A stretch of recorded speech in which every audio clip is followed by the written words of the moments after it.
Amin'ny fifina lehibe no androsoana totokatramontsika ny amin'izao fotoana izao tonga amin'ny fotoantsika izay azotsika miditra indray ao amin'ny izao fandarana izao ho antsika rehetra mikasika ny amin'izany atao hoe gadona ny ady lehibe farany tsisy aresan'ny rosia izany, izay mihitsy moa izany no tenin'androany fa lehibe rahabahantsika rehetra izay mihaino sy manaraka ny fandarana ny amin'ny tian'io ity moa zany itsika dia ilaza ny amin'ny hoe migadona ny ady lehibe farany ina ny antony tonga ny ambassadeur ZA, ambassadeur Union samy teny azay ary fantatro fa tena manongilany tsofina daholo nareo iteny hoe ahoana moa ny asa inao amin'ny teny zany ary dia vao miary tena manamafy hoe miomana fa hipoka aminao zany zay ary efa midona aminao dia sao dia mba tratran'le tena hoe médecin après la mort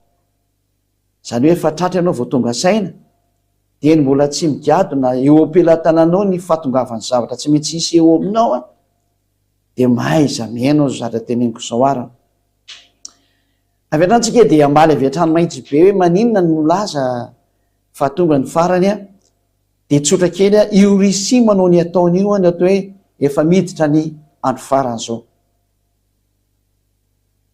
Tsindriko mafy ndre mandeha io Russie efa manao ny ataon'io io ady Ukraine io dia no efa fiandohany hoe manomboka ny ady eo amin'izao tontolo zao ary mimany ianao hiatrika an'izany ary tsy misy aresan'ny Russie izany nareo novinoviny andeha daholo amin'izay ny fanazavana fa eno tsara ary voalohany indrindra aloha dia ny zatra ho resahany eto dia ilay tompony hery ilay tsy hainareo tsy fantatrinareo ary tsy hainareo ohatrany amin'ny anarany ary tsy fantatrareo ohatrany amin'ny momba azy fa ilay tompony hery sy ny fahefana no efa nandefa teny fahamantarana hitany masonareo fa tsy norarahinareo. Ilay tompony teny sy ny tompony aina sy ny fanahy sy ny hery rehetrarehetra na ny tamaso ny tsy tamaso efa nanomeny fahamantarana anareo fa nambanianareo ary tena nataonareo tsinitsinina ary lazainay mihitsy ny hoe niviry avainareo izay nytenenina nefa ny marina ny teny izay tompony teny izay ilay tompony atao hoe soratra masina any jiosy izay miomany ianao fa tsy mety ho tanteraka izay nytenenina na mety aminao na tsy mety aminao na mahafaly anao na tsy mahafaly anao dia tena miteny anao mihitsy ny fa tsy maintsy ho tanteraka izay tenenina menoany aloha ny fanaporofony ianao menoa ny fanaporofona zany izay no hitenenako anao hoe tsy maintsy ho tonga aminao io na tianao na tsy tianao ary tena confirmation 100% teniny zany ambassadeur Union soisiady zany à 100% de garantie ary ozy ny hoe sans bavure mihitsy sans bavure eny ary ny fanazavana zay tompony zao teny sy fampianarana sy fanazavana zao hoe hiatra aminareo ambonin'ny tany ty teny ity ary tonga izany fotoana izany. Ny zanak'Israely reheny no hitondrasako ny tantara hoe hitanareo tsara naninona ny Amerikanina sy ny Frantsay ary ny Alemaina sy ny Anglisy no niarany rotsaka ny ambony ny Amerika ny Israelianina tamin'izy hotifirin'ny Iranianina teo ary tena notifirin'ny Iranianina izy fa tsy nisangana zareo fa niezaka mafy daholo ny Amerikanina sy ny Frantsay ary ny Anglisy ny Alemaina niaraka ny ambony an'zareo satria naninona izay lazaiko tamina hoe misy tompony ty tany ty ilay tompony ty tany ty no namoaka baiko hoe ambeny io Israelianina io izay le ho ampianariko anao nanomboka tany io teny io nefa niatra ary mbola le teniny koa ny no milaza hoe miomany ianareo fa hitaloza amin'izay nareo olombelona ary tsy misangy io teny io zay aloha netombotsika anazy hojerevantsika daholo ny tenin'io Andriamanitra raito hoe Yahva ino hoe dada malala Yahva ao anatin'ny soratra masina fa le soratra masina tsy tianareo fa ao no mandrafitra ny tantaranareo olombelona ary zay no natongavany ambassadeur ny soisiady ity aminareo iteny ny fiafaranao iteny ny fanampitenanjoanao ary ho tonga senao iainao zao teny marina sy afatra omenanao zao. Ary raha mety miaina anao fa saingy tsy fantatra aloha na iainanao tsy fa ny endra mahitany loza de mihery le dala kosa ny mandroso kavo. Amaky teny atsika ao anatin'ny soratra masina ny fahatanterahany zany teny zany hoe manina ny Amerikanina sy ny Frantsay sy ny Anglisy sy ny Alemaina niara-niaro ny Israel. Ny tena marina voadidy izy ary nandidy azy de zao maniraka anazy zao. Ny nandidy an'ireo de za hitanareo ny rahana teny aminareo zao ary tsy mahafantatra an'izany ny filoham-pirenena Amerikanina Joe Biden, tsy mahafantatra an'izany le chancelier allemagne Olaf Scholz, tsy mahafantatra an'izany ny filoham-pirenena Frantsay Emmanuel Macron, ary tsy mahafantatra an'izany lay premier ministre izy moa Anglisy sy ny mpanjaka Anglisy. Fa nefa de mandeha anaraka ny teny zay nambary izy hoe ataonareo ty, fa tsisy mahafantatra hoe misy mibaiko izy. Ary mibaiko n'lay mibaiko azy tsy azo tovirana mihitsy ny eny fa na ianao koa aza tsy afaka manohitra an'izao teneniko zao ianao na iza fa olombelona ihany anao ka tady tio fa noforonina de noho ny teny le namorona anao fa tsy afaka nikofoka mihitsy na président Amerikanina fa tsy maintsy nanaraka ny teny lay tompony zao teny zao, tsy maintsy nanaraka ny teny lay tompony zao fanambarana zao. Tsy nafantatra ihany koa ny filoham-pirenena Frantsay, ohatr'izany koa ny Alemaina, ohatr'izany koa ny Anglisy, tsy izy mety niaraka tamin'izany fa de niaro azy fotsiny Israelianina. Fa nanina tsy navelona ny daroana teo reo. Fa inona ny antony tsy maintsy niazaka zana ny daroana ny izy moa ny Israelianina. Nefa be deaibe ny firenena mba mamparely tsy arovana. Satria maninona? Ary maninona tsy mba niazaka zana ny arovana ny Ukraine. Nefa ny Ukrainianina zay efa mitarainy efa firy taona hoe mba meo fitaovam-piadina zay. Naninona tsy narovana izy? Fa maninona ary niazakazaka nakany Israela nefa niaro Israelianina? Zay tsy niady raha tsy voaingana kely teo ngamba zay vao nisy ray volana latsaka zay. Zany no niazaka zany. Fa maninona tsy mba niazaka zany ilay Ukrainiana efa maty daroka ny bomba nataon'ny Rosiana? Inona ny antony zany? Minanao ny valiteny satria tonga niady lehibe farany sarotra aminareo niaro Ukraine zany. Ary tena lazaiko mihitsy ny hoe adalany zay mitsofoka ao. Da ho atsika ry amaky ny teny hojerevantsika voalohany indrindra zany ny tenin'Andriamanitra aloha ao amin'ny hoe naninona zany nina moa ny tanteraka ty teniny mandeha ty ary maninona no manizigiza ny ambassadeur-ny Saziadiava migadona eto ambonin'ny tany ny ady lehibe fahatelo tsisy masaha manakana ary tsy ho voasakana ary tsisy hery afaka manakana. Miditra izy ary tena tsisy masakana intsony, tsy misy hery na fahefana na iza afaka mampijanona an'io intsony. Tadidio tsara ny tenin'ny ambassadeur-ny Saziadia zay manao sini ankehitriny ilay naniraka azy, ilay ayavaseho soa, ilay tsy tianareo ary sady tsy fantatrareo nefa tsy te lalako nareo fa manao sini zany naniraka azy zany hoe miomany ianao fa hiatra io na mety aminao na tsy mety aminao. Ary zao fanambarana zao de tadidio tsara fa efa tany amin'ny 2003 nisy an'izao filazana izao ny amin'ny zatra ho ataon'ny Russie ary ho any eto Madagasikara manokana moa de efa nahaino an'izany histoire efa hatramin'ny ela ny teto Madagasikara, ny firenena malagasy efa nahaino an'izao histoire zao efa hatramin'ny ela fa ianareo atepetan-dranomasina ny tsy mba naheno an'izany. Ary zany no ampandrenesina anareo an'ilay tantara hoe ity le sary efa niseho ary de ho ampahafantaranareo maiza miaino fa manjoatra ny atokantranonao ty teniko ty, miditra hatrany amin'ny asanao ty teniko ty, miditra hatrany amin'ny vinao privénao mihitsy ty teniko ty satria miatra ny farany, tonga ny farany. Ovaketsikara ny manomboka amin'ny tantaran'ny Israelianina eo ny angaitsika anazy. Ny tantaran'ny Israelianina, ny zavatra nanjon'ny Israelianina zany ka natonga andreo Israelianina reo ambenana manrak'androany. Izay mihitsy mantsy io tiako taritiny hoe inona moa ny antony tokony ambenana anazy? Raha misary de firenena miteraka problème izy. ka inona no tokony embenana anazy? Maninona tsy mba le palestiniana no narovana raha misary anankiray satria efa misy olona efa 33 000 angambany izy raha diso misy any olona efa maty. Tsy zany ve ny tokony arovana par rapport amin'ilay israeliana zay teo hoe misy 1200 angamba maty ny civil? Fa nataontsika hoe mba maso tsy miangatra ohatsiny a. Rehefa mba samy feno 1200 na 1500 na 2000 de tokony najanona le ady satria hoe fa mba samy maty sany olona zay.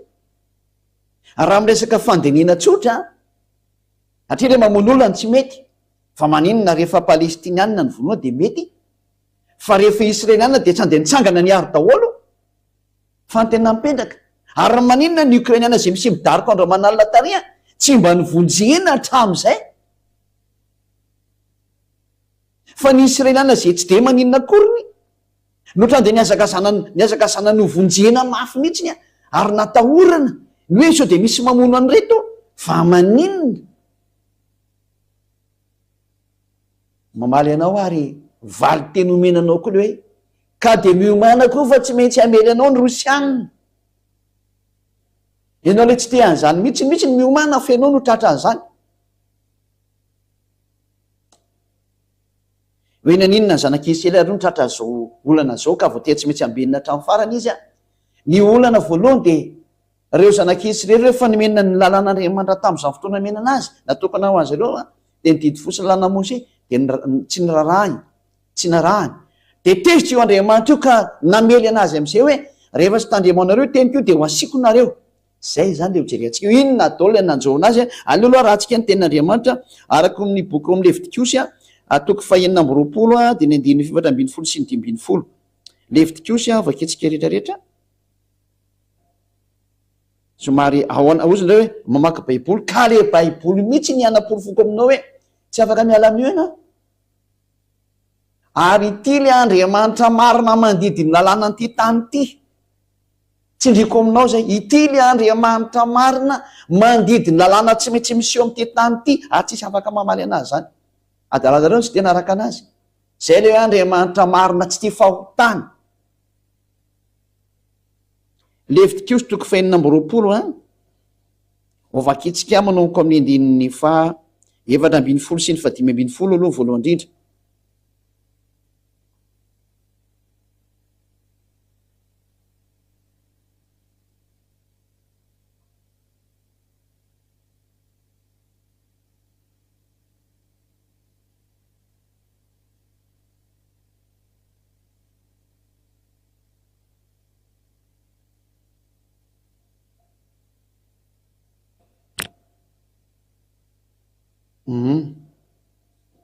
Loatserikely le tentsika aloha zafady indrindra.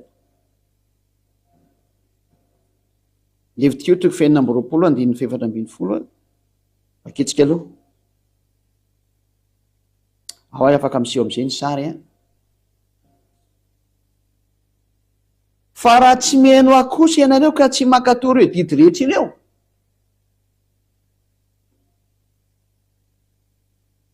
ary amaivonareo ny didiko na alina ny fananareo ny fitsipiko ka tsy ankatoavinareo ny didiko rehetra fa ivadianareo ny fanekeko. Eo zany de nametraka teny mihitsy ny Andriamanitra hoe raha ivadianareo ny teniko ary raha tsy mitandrana ny fanekeko nareo ary manohitra an'izay teneniko rehetrarehetra nareo de izao amin'izay ary nataoko aminareo. Ianao amin'izay ngeny andininy fa raiky amin'ny 30 angambany izy no fijevantsika ny toyny.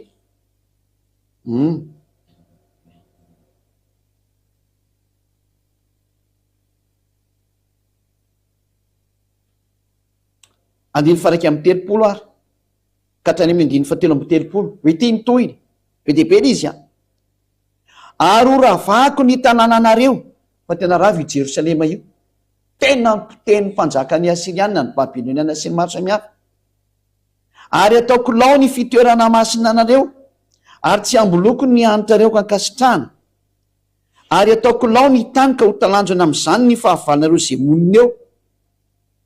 Ary ianareo de ho aheliko any amin'ny jentilisa. Ka ity mihitsy le resantsika ity hoe tena no ahelin'Andriamanitra any amin'ny jentilisa izy ary anatsoaka sabatra ho entiko manenjika anareo ary ny tanareo de ho lao ary ny tanànanareo de ho rava. io zany le Andriamanitra nefa nanomboka ny teny tamin'ny Israely anina. Eo anao fa tokony tonga saina hoe nga efatrano le tata, efatrano le tata. Hatrany no ny aingy io resaka io. Dia norohan'Andriamanitra tokoa raha ny zanak'Israely. Fa ho arantsika aloha ny teny rehetrarehetra mikasika any amin'izay a. Indrindra antsika aloha jeriny toy ny tantara foana satria misy tantara tsy maintsy harantsika mihitsy aloha amin'izao rehetrarehetra zao hoe zao daolo ny zahatra nitranga tamin'ireo ina moa tamin'ireo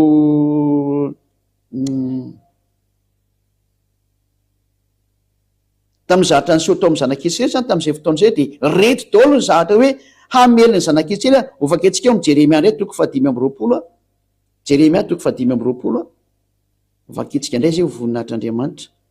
Jeremia toko 5:20 andininy 7 vonoko andininy 7 ka hatramin'ny faraka 20 jerevantsika hoe nanomboka ary ilay loza.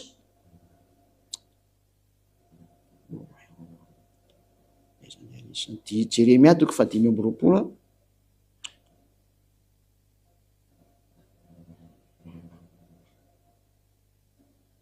manomboka ny andininy 7 no vakitsika. Hatramin'ny taona 7:10 nanjakan'ny Josia zanaky Amona mpanjakan'ny Joda ka mandraka ny Roany dia mandritry ny 13 taona izao no natongavany teniny Yahva tamiko. Ary nolazaiko taminareo eny ny fomariana koa ka nilaza fa tsisy ny ainareo. Eo zany hoe Andriamanitra mandeha fafara tamin'ny zanak'Israely fa tsy nety ny aino mihitsy ny Israely anina dia ohatranareo olombelona tsisy mety miaino an'ilay fahamarinany teny. Tena mitovy ihany nareo na dia efa eo ambavanareo raha ny loza dia mbola tsisy tena fa taitra fa mbola samy mbola mizezizezy tamin'ny lalakalenareo nareo. Ataovy ihany arany. Ihavana niraka ny mpamina ny mpanompony rehetra ho any aminareo. Efa fomba n'Andriamanitra mandefa mpitoro teny sy mpilaza teny tahaka an'izao taona ziady azy zao izay mamarana ny tantaranareo to ambonin'ny tany. Ny fomariana Kristy ka naniraka nefa tsy nety ny ainareo nanangilina tsofina ny ainy ka nanao hoe samy miala amin'ny lalan-dratsinareo avy nareo ary samy miala amin'ny ratsy fanaonareo ka dia onina ny amin'ny tany izay nomeny Yahva Andriamanitra nareo sy nilazonareo hatramin'izay komandrak'izay. Tsy ny maro samihafa zany. Andininy 7 dia nefa dia tsy nety ny aino mihitsy nareo Yahva mba hampatezerinareo tamiasan'ny tanareo mba hahitanareo loza. Tsy nety ny aino mihitsy ny Israely anina. Ohatranareo olombelona tsy mety miaino amin'izao io mihitsy. Tsy mivaky loha sy tsy miraharaha mihitsy hoe tsy mivaky loha amin'izany izay. Mimana fa tonga aminao mihitsy tsy maintsy hivakianao loha amin'izay.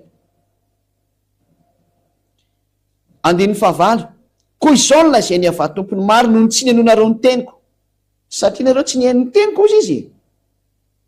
Dia indro hampanalaiko ny firenena rehetra ny avaratra sy Nebokadnezara zeran'ilay zava-doza. Nampanalain'Andriamanitra amin'izay ny fiaina feny avaratra izay hojerevantsika hoe fa ahoana ny fifandehan'ny ty tantara ty fa eto zany dia hoe indro nilatsaka ny loza ho any zanak'Israely ary ho voaroaka izy ala amin'ny taniny. Indro hampandalaiko ny firenena rehetra ny avaratra sy Nebokadnezara mpanjaka amin'ny Babilôna mpanompo Yahva ary ho entiko amely an'ity tany ity sy ny mponiny eto mba amin'reto firenena manodidina rehetra ireto izy. Ary ho aringako tokoa ireo ka ataoko figagana sy zatra mampisitrasitra sady ho rava mandrakizay. Io rehefa tanterahany tenin'Andriamanitra tary amin'ny bokin'ny Levitikos teo zany. Ary hatrahatra eo aminy ny feo mifaly sy ny feo miravoravo dia ny feon'ny mpampakatra sy ny feon'ny ampakarina dia ny feon'ny vato fikisombaly ary ny fahazavan'ny jiro. Ary ity tany rehetra ity dia ho foana sy olonao ary ireto firenena rehetra dia ataoko manompo ny mpanjaka amin'ny Babilôna 70 taona. Zay ary le hatezerin'Andriamanitra fa manomboka ny latsaka.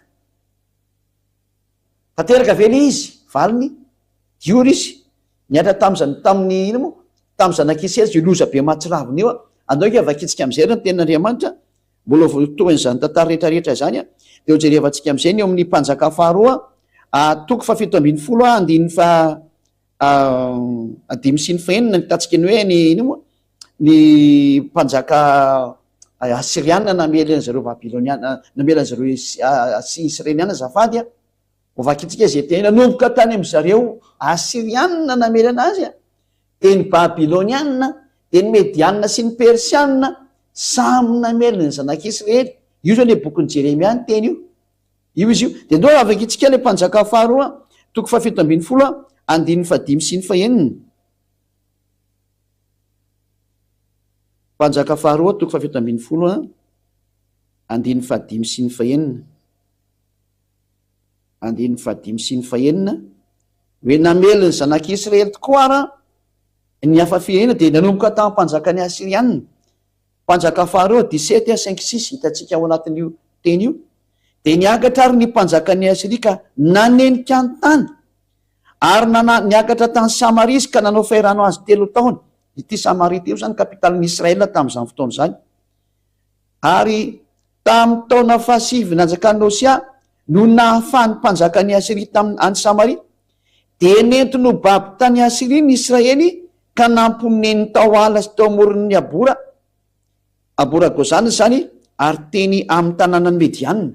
Io zany dia teny milaza mihitsy hoe tanteraka tamin'ny Israeliana ny famelezana anazy.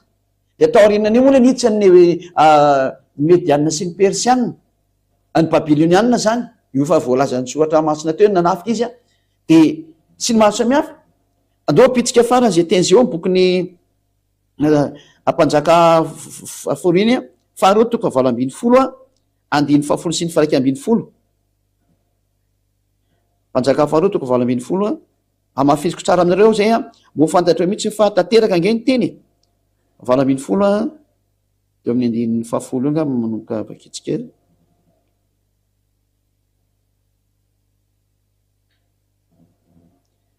Mpanjaka faharoa toko 7:20 andiny 10 sy ny 7:20 teo zany nanomboka nameliny Israeliana ny firenena rehetrarehetra araka ny tenin'Andriamanitra hoe hoenjehako amin'ny sabatra nareo. Dia io izy io ary nanomboka teo dia nielina nerana an'izao tontolo zao ny Israeliana hoe hoaheliko manerana an'izao tontolo zao any nareo. Io izy io ary no nitapitra ny 3 taona dia afaka ireo ny tanàna. Dia tamin'ny taona nafaina nanjakan'ny Ezekia izay taona fahasivy nanjakan'ny Hosia mpanjakan'ny Israely no nahafahana ny Samaria. Ary ny mpanjakan'ny Asiria dia nitondra ny Israely ho babo tany Asiria ka nametraka azy tao ala sy teo amoron'ny abora ony Gozana ary teny amin'ny tanànany Mediana. Eo zany nanomboka niparitaka amin'izay ny zanak'Israely tratra ny faherano misesy tany dia nielina nerana an'izao tontolo zao ny Israely nanomboka tamin'izao fotoana zany. Izany fotoana zany dia tany nanomboka tany amin'ny taona moins 720 tany ho any zany. No nanomboany zany olana niparitany zanak'Israely manerantany satria afaka neny Asiriana dia niditra indray ny Babiloniana tamin'ny andro Nebokadnezara mpanjaka. Ho an'izay mahita tany dia mahay izany nareo. Eo niditra Nebokadnezara mpanjaka namono Israeliana dia niditra indray avy teo ny Mediana sy ny Persiana dia niditra ny Grika dia niditra ny Romana dia niditra avy hatrany amin'ny teoriana moa dia nisy nataony Hitler tena maty vonotao zareo Israeliana tamin'ny andro Hitler. Hitantsika tsara fa 6 millions isy an'izy efa maty. Famonoana natao an'ireo jiosy ireo ary ny farany dia isa hitantsika eo izy ny farany emely anazy fa ty tsy maintsy misy mamono reo hatramin'ny farany. Reo Israeliana reo efa vozina tsy maintsy vonono reo ka eo amin'izay sary zay mihitsy tsy maintsy misy miaro anazy mba tongavany amin'izay satria raha tsy misy miaro anazy dia horitra io Israeliana io.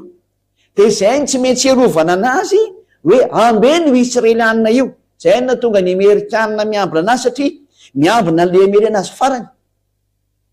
Ho iza ny voalaza amelan'ny Israeliana sy amely an'izao tontolo zao. Dia tanao tsara zany fa raha misy tsy maintsy miambina ny Amerikana, misy miambina ny Israeliana, ny miambina ny Israeliana dia tsy avy ny Amerikana. Dia tsy maintsy misy fandonaniny zany dikan'izay ary ny fandonaniny dia ilay tsy maintsy amely anazy. Ka mandra-piaviny le amely anazy dia tsy maintsy arovana izy aloha sao dia lany ritra ao.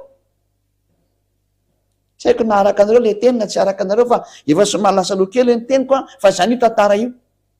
Eo ambeno izy satria tsy maintsy miandra le amely anazy amin'ny farany izy satria efa lasa dolo ny amely anazy teo.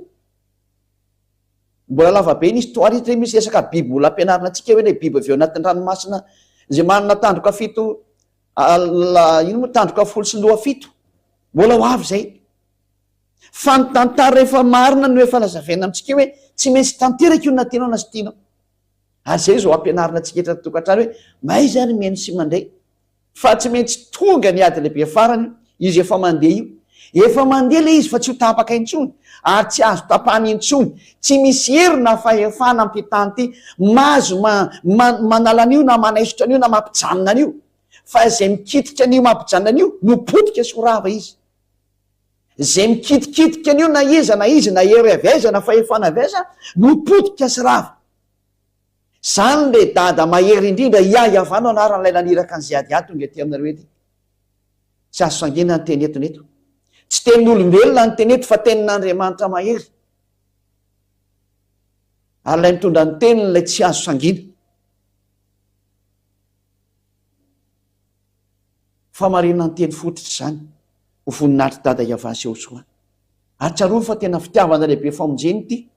Loatsykely toy izay tingela ny teny hoe inona raha no nitranga rehefa tanteraka zany teny zany a rehefa voaroaka zareo, satria de niditra ny Babiloniana de nandroaka anazy, nanao sesitany sy ny karazany a, de niditra ny daholo rehetrarehetra farany mparitaka maneran-tany satria niditra ny Grika, niditra ny Romanina, de niparitaka manerana zao tontolo zao ny Israelianina de tonga ny eran-tany, tonga hatrany amin'ny faritra avaratra zao tontolo zao, tonga hatrany amin'ireo Occident rehetrarehetra reo niparitaka ary zareo.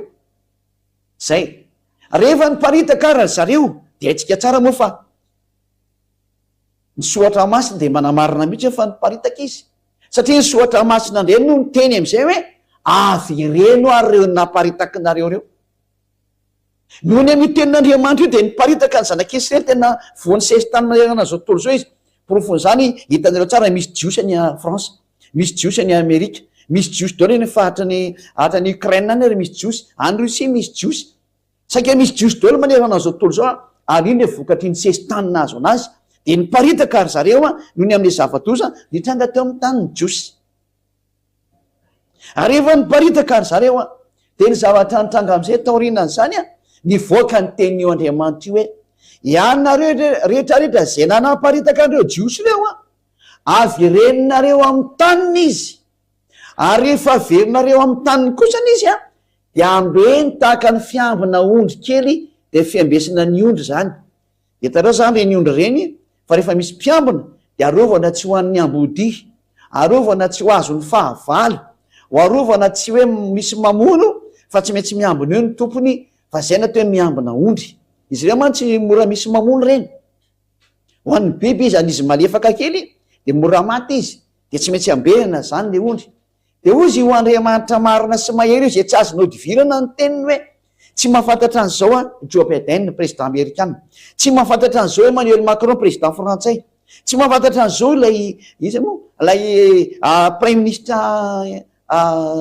Allemagne, ary tsy mahafantatra an'izao ny premier ministre anglisy hoe ambeny io, fa nefa n'izy le ambala. Zany le Andriamanitra tompony teny sy tompony ainao sy tompony zao tontolo zao, rehefa miteny izy de tsy misy mahazo mamaly zany. Tsy maintsy manaiky daholo nareo fa olombelona ihany nareo ne, tadidio fa olombelona ianao, olombelona kely anao fa tadidio, misy mpamorona anao.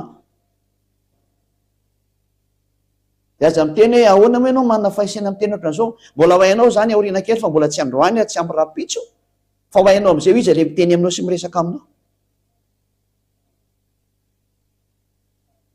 Fa fantaro ny hery sy ny fahefana mandeha makany aminao any hoe aza mikitikitika an'izao hatsarana izao fa zaranao aza mahaino an'izao fitiavana be omenanao zao. Zao fa kitsikara ny tenin'Andriamanitra ao amin'ny bokin'ny Jeremia toko faraka amin'ny telopolo de manaoko amin'ny andininy fahafolo ny vakitsika zany. Jeremia 31:10 ho vakitsika. Nanangena aloha mihaino tsara ny tenin'Andriamanitra sy avakike de hitanareo tsara ny fahatanteran'le teny de ho tsara ty teny ty. Raha mba maheno an'izao filoham-pirenena Amerikanina tonga saina izy, raha mba maheno an'izao filoham-pirenena frantsay mba mety ho tonga saina izy, egny anie mba iainy daholo rehetrarehetra, egny anie mba iainy daholo rehetrarehetra fa ny tantaranareo sy ny mandravitra ny fiafaranareo zao tany teneniko eto zao hoe tsy misy ninona azo nareo atao tsony fa olombelona ho anareo, namboarina, vovoky nareo, mety levona. Fa zao teneniko aminareo zao tsy levona manak'izay zao. Izy io miantry io arako, enio arany teny Jeremia 31:10.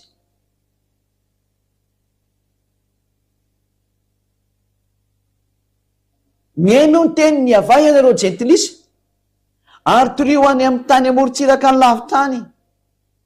Izany ka ataovy hoe izay nampieliny Israely no anangona azy indray sady hitandrina azy toy ny fitandriny mpiandry ondriny ondriny. Hoe ianareo zay nampieliny Israely reo zay nandeha faziny ny paritaka manerana azy atao zao ny amin'ny famelezana rehetrarehetra anazy tao, hoe namely azy daholo ny rehetrarehetra any ka lasa nyparitaka izy ny farany. Izao avy reninareo ianareo zay nampiely anazy io, avy reninareo izy ary angony zay le hoe zay nampiely azy no manangona azy indray sady mitandrina azy tahaka ny fitandriny mpiandry ondriny ondriny. Angony izy de avereno amin'ny taniny zany.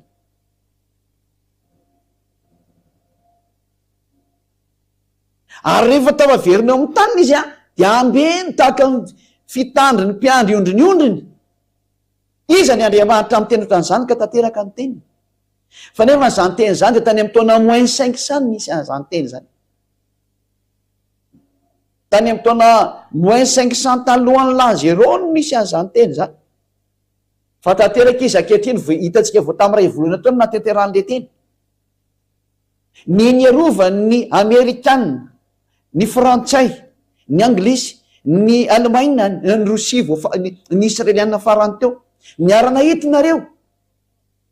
Lazao fa zatra kisangisangy zany na kisarisary zany. Niarana hitaka antsika 99% ny fiarovana nataony Israelianina ny andro firenena ngeda be efatra reo, ny fiarovan'ny Israelianina tsy ho tratra ny bomba narefan'ny Iranianina. Fiza naniraka anazy efa dareo iambana ny Israelianina. Iza no naniraka ny président Joe Biden, iza naniraka ny président Emmanuel Macron, iza naniraka le chancelier allemand, ary iza naniraka an'ilay ino moa le premier ministre Anglisy naniraka azy hiaro an'ny Israelianina. Fa inona nga io prala nga reo mpianakavy. Fa maninona nanino reo no nandeha niambana sy niaro. Io mivandravandry olonoanao io ny tenyle mahery, io mivandravandry hitanareo io ny tenylay tompony ty tany ty, ny tompony fahefana am'ty tany ty, ary tsy misy Andriamanitra mahazo miady aminy fa potika izay miady aminy. Io ny teniny io, iarahantsika mahita ny teniny io. Hoe ambeny io tahaka ny fiambina ondry ny ondry, tahaka ny mpiandry ondry miambina ny ondry, de aokatran'izany ny ambeny anareo ny Israelianina. Fa tsy conscient président Joe Biden, tsy conscient ny président Macron, tsy conscient le premier ministre Anglisy, tsy conscient le chancelier allemand. Olafisoritra mahita an'izao sary mandeha zao nefany ianareo mataitra ve mba tonga sena ve hoe ino ny ty miseho ty. Zao no lazaina aminareo hoe tonga ny fahatanterahany teny. Io ny Andriamanitra mibaiko an'izao tontolo zao. Ilay ny tenako anao hoe mba maiza mihain'ny teniny. Fa io le tsy tia fahotana ary tsy manaiky mimpanota zany makany aminy. Ohatrany hoe ohatra lasa toriteny ka izy tenin'Andriamanitra tsy maintsy miditra kely mba hanome sainanao hoe mba maiza miaino an'izao famonjeny zao am'izay manomboka androany. Fa olombelona ny foronina ihany ianao fa tsy tompony ty tany ty, tsisy tompony ty nareo ny nandray azy. Fa ny tompon'ilay mandidy, io ny tompony zao. Ndroany le Israelianina tsy afaka namaly fa ndroany izy de namely daholo ny fahavalo. Rehefa avereo izy hoe avereny io de ambeny tahaka ny fiambina ondry. Aitsika tsara nefa fa zany Israelianina zany ngeka tena paritaka manerana tany. Ary azo lazaina mihitsy hoe sangany amin'ny fahaizana manerana tany. De nasena naverina rehefa avy eo, niverina izy tamin'ny taona 1822 ary naverina tamin'ny alan'ny roaplanina sy ny sambo ry zareo. Nanomboka tamin'ny taona 1822 izy naverina tamin'ny taniny ary ny zavatra nafinatra tamin'izany de lasa nazo ny falefan'ny tenany izy.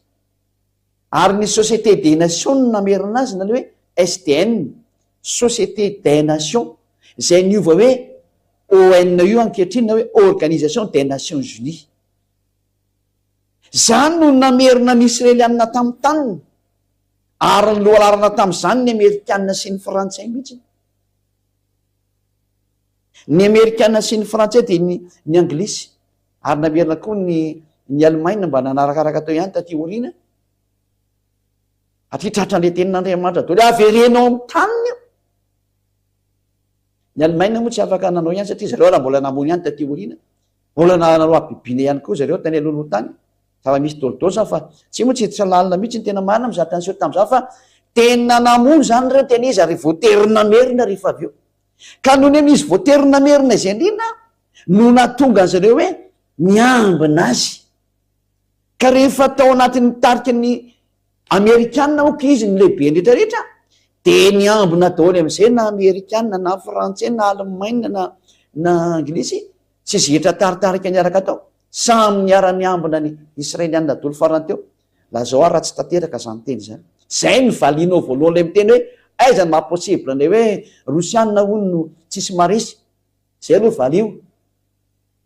Ary raha naherina tokony sakananao izany teny izany tsy handeha. Reo filoham-pirenena ngeda be reo nefa tsy nasakany an'ilay teny fa izy koa raha tsy mahala hoe voabaiko anie fa misy mibaiko. Ary ilay mibaiko ny lohanareo dia zao naniraka zao. Alay naniraka no mibaiko ny lohanareo olombelona fa nareo tsy mahay. Zany mahatonga ana miteny hoe mba maiza mianao zao teny zao aza be famalina. Aza be famalinina fa maiza miaina.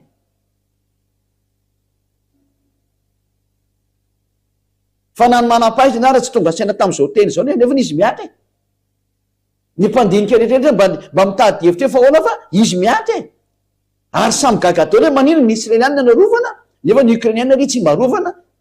Nefa raha ny be ny maty ary ny be maty ary any Ukraine tsisy miara. Raha tsy menimenina ilay président Ukraine hoe efa tsy mety tsony kosa ngeny ataonareo e. Ary mahita ny fiazaka zany Russie miditra amin'izay vao tonga saina.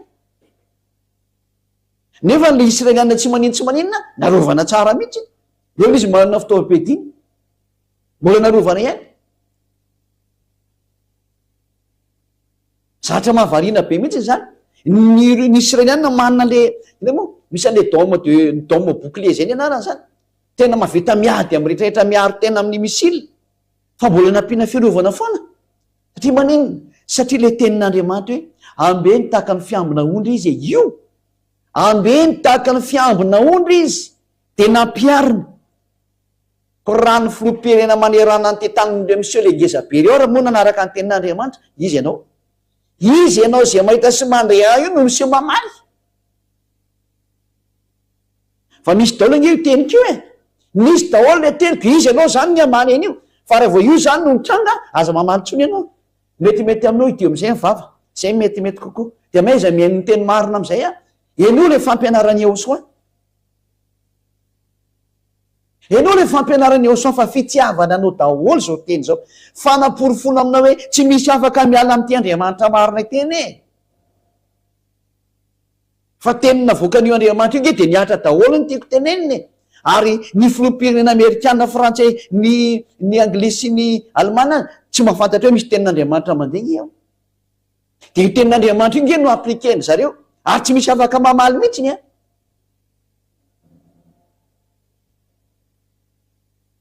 Satria manjary raha misy miady amin'izao ny Israelianina dia ny tranga eo manjary tsy voary izy dia mety hopotika dia tsy ho avy nefa lay anapotika an'izao tontolo izao sady anapotika anazy. Satria le ho farany amelin'ny Israelianina eo dia sady amelin'ny Israelianina no amely an'izao tontolo izao. Efa izy io hitantsika miady ao Ukraine io izy. Russie zany teneniny zany. Ho avy izy amely anareo rehetrarehetra fa tady io izay teniko izay. Tsy misy miady aminareo. Hainao indray ny fanaporofona. Hiditra amin'ny fanaporofona tsika aloha jerevantsika indray mandeha ilay teny hoe averenao amin'ny tany ny Israelianina. Ary rehefa niverinao amin'ny taniny izy dia namoaka baika io dada Iava io hoe aleo izy tsy hizara roa intsony satria hizara roa izy taloha. Dia ny Joda sy ny Israelianina ny zara roa zareo taloha. Dia aleo izy tsy hizara roa intsony fa ho anankiray ihany ny firenena. Iza no afaka mandidididy ohatrany zany na tsy io Andriamanitra io. Rehefa niverinao amin'ny tany tokoa ny Israelianina dia tsy mba nizara roa fa anankiray ihany ny firenena. Doreo jerevantsika le teny hoe nizara roa tokoa izy tany aloha tany a. Donc jerevantsika izay ten'Andriamanitra zay araka ny mpanjaka voalohany toko voalohany mpanjaka voalohany toko faha 120 29:40. Mpanjaka voalohany toko faha 120 hoe nizara roa reo fanjakanareo tany aloha tany. Toko faha 120 dia 9:20 fa 30.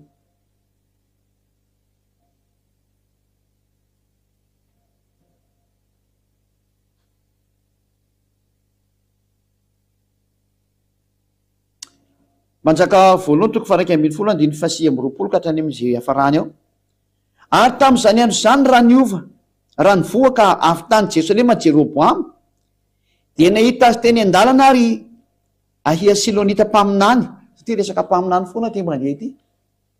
Io zany hoe ary ianao koa zany ve mpaminany matoa teny ity teny ity, ho hitanareo eny fa aloha arahana fotsiny teny. Dia nahita azy teny an-dalana ahia Silonita mpaminany, ary ahia ny tafo lamba vaovao, ary izy roa lahy ihany no tany an-tsaha. Dia noraisy ny ahia ny lamba vaovao izay notafiny ka notsiariny 20 ary izy tamin'ireo Jeroboamy. Raiso anao ny tapany 10 fa izao no lazainy avahan'Andriamanitra ny Israely. Indro izao efa nendaka ny fanjakana ho afaka amin'ny tanany Solomona, ary omeko anao ny firenena 10. Nefa ny firenena iray dia mbola havela ho azy ihany noho ny amin'ny Davida mpanompoka sy Jerosalema, tanana izay novidiako hatramin'ny firenena Israely. 9:30. Satria efa nafoy ahy izy ka niankoaka teo anatrehany Astarta. Ty zany lay mpanjaka Solomona zany lasa nivadika nanompo sampy dia tezitra Andriamanitra dia nizaraindreo ny fanjakana.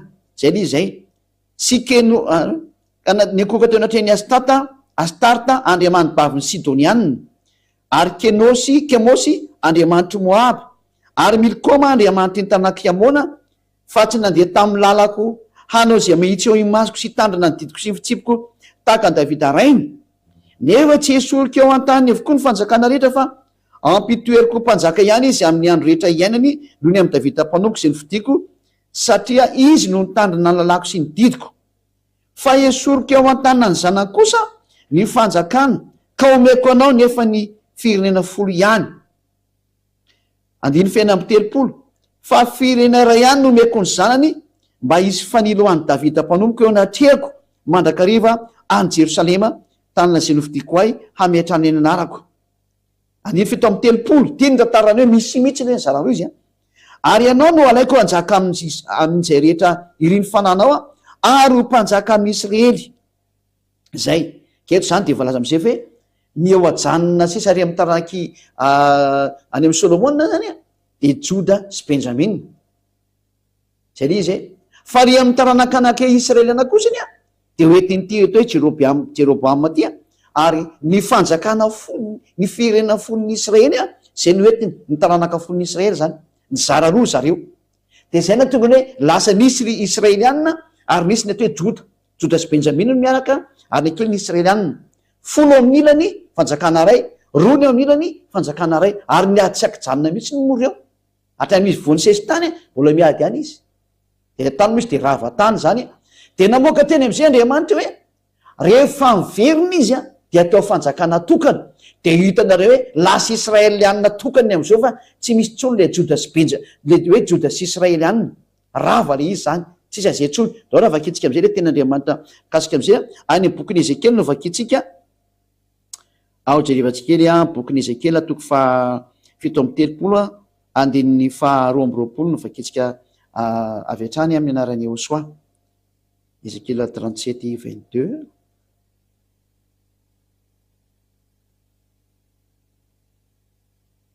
Ezekely toko faha 7:30.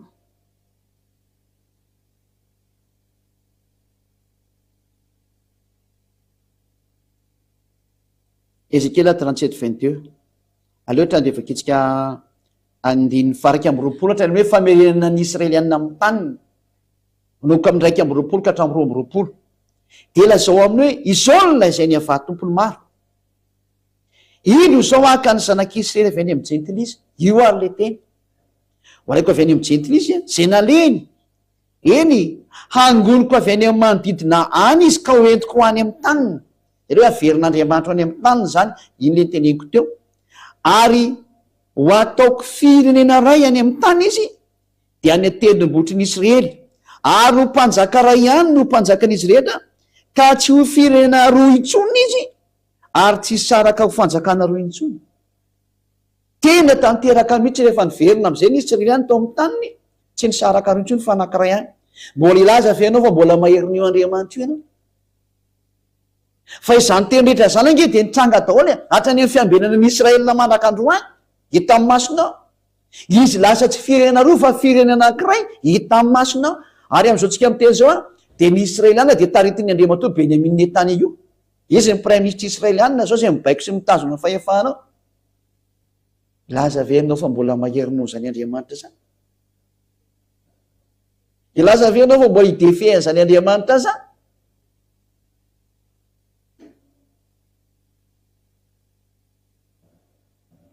samy mieritreritra tsika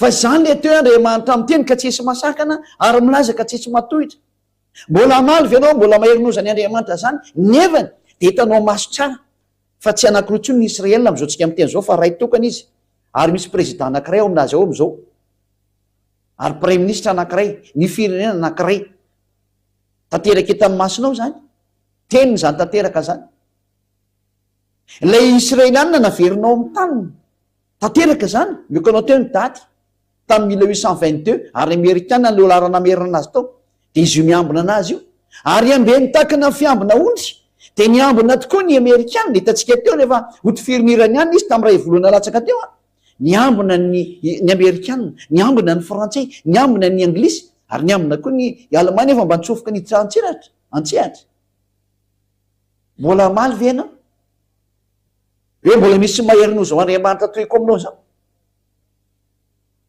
fa io le tsy tia fahotana io le tena za tsy mihaino mpanota ary zany ny ampianaran'izao ziady azy ao ny taonanao tsy ho mpanota mbo tonga am'izao fahamarinana lehibe zao ary io Andriamanitra io am'izay no ny teny hoe miomany ianao fa ho resiny Rosia daholo ary tsika hiditra am'izay sehatra zay am'izay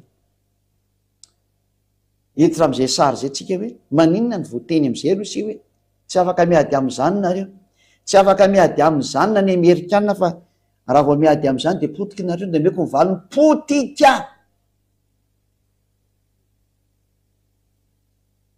biby tsy azo edivana zany Rosia zany zao fanambarana zao de efa tany amin'ny 2003 zao no nisy tato amin'ity fanjakan'Andriamanitra ty ary tsy ninonionona mihitsy ny tato ambony tany hatramin'izay zao vao tonga saina zay nandre nareo ny apetan-dranomasina moa jany de be famalina be ndray hoe aiza koa ny ampiasana zany ka nareo tsy nafantatra nininona tsy omena tsiny eny amin'ny lafiny ray ka tsy nafantatra ary moa nareo saingy efa ampahafantarany ziady any nareo ankehitriny ambasatrovaneo zao fa zany tantara maiko anao zao de efa tany amin'ny 2003 daholo zany io momba nyity Rosia ity tady diova tamin'izany taona 2003 zany de mbola voavy hipotika izy ane tsy matanjaka ny Rosia tamin'izany 2003 zany azaiko anareo ary zany moa tonga ireo tsy mino anazy mihitsy hoe io dia vitana potika ny Amerikana zao tontolo zao potika ny tsara mihitsy io ary azaiko anareo mihitsy fa tena tsisy dikany ihany manapotika an'io biby ho hitanareo biby ho hitanareo tsy midera Rosia korony zay raha miteny eto ny sanatry tsy mideran'izaniza fa le Andriamanitra anay mideranay fa ny teny no tsy maintsy tanteraka na tena na tsy tiana de zay omena anareo manome afatra ziady hoe miomana fa tsisy hevitra intsony ary zanareo nahitany hoe rehefa misy trano mirehitra ka misy pompier atsona nge e pompier venao aty satria misy trano mirehitra rehefa tsy miantso anao de may anao ary ohatran'izany ty rehefa mandeha ty iteny ity ny fanavotana anao ity teny ty no manavitra anao sisa maiza manafitena fa tsy maintsy miatro io natehana tsy tia, tsy maintsy miatro io natehana tsy tiana. De hiditra am'izay tsika hoe maninona zany no ny teniny ambassadeur-ny USA hoe tsy afaka miady am' Rosia zany nareo, valina atra tahaka an'io teny tsy azo ny valiana io mihitsy ny ko le nyhitoaran'ny israelianina. de io andriamanitra lehibe izy naniraka anay io ihany koa no miteny azao fanambarana zao aminareo ary maiza miaino nareo, maiza miaino, maiza miaino. Ovakitsika ny ten'andriamanitra ny bokin'ny Jeremia indray toko voalohany. Jeremia toko voalohany andiny 7:10 sy ny 10:10 vakitsika voalohany miaino daholo tsara tsika etretra. Fanaporofona amitsika hoe tsy maintsy tanteraka ny teny hiditra amy resaka Rosia indray tsika hoe ahoana hoy ny lazanao fa tena tsy azo reseny io ka ohatran'le teny teo ihany io.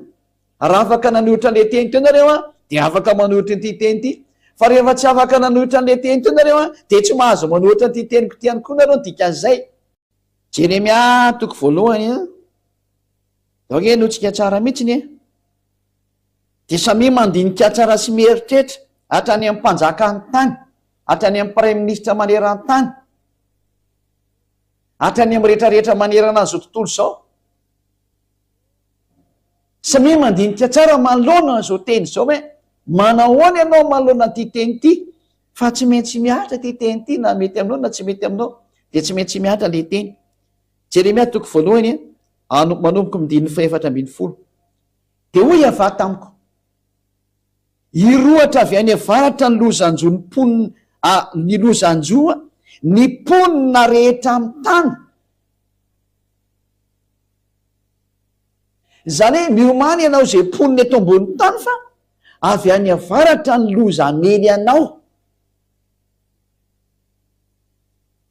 Amin'ny teny frantsay moa de hoe septentrion. Any amin'ny extrême mihitsy ny voalazan'ny tenin'Andriamanitra ihany koa any amin'ny teny frantsay any. Ary nateo septentrion de any amin'ny farany avaratra amin'ity tany ity. Ary raha maka ny avaratsika amin'ity tany ity de rehefa maka avaratra ianao eto amin'ny sohatra masina foana satria le sohatra masina foana zao no tanteraka ny teniny hitatsika io izy io. De aleo mihitsy maka ny sohatra masina référence am'izay rehefa mijery hoe aiza moa zany ny afovoany raha ijery ny afovoany amin'ity tany ity de Israel ny afovoan'ny tany. Indray tsika maka ny bokin'ny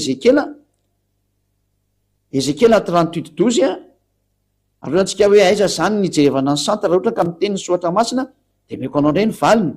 Ezekiela 38:12 vakitsika aminarany eo soa ny tantarany zanak'Israely.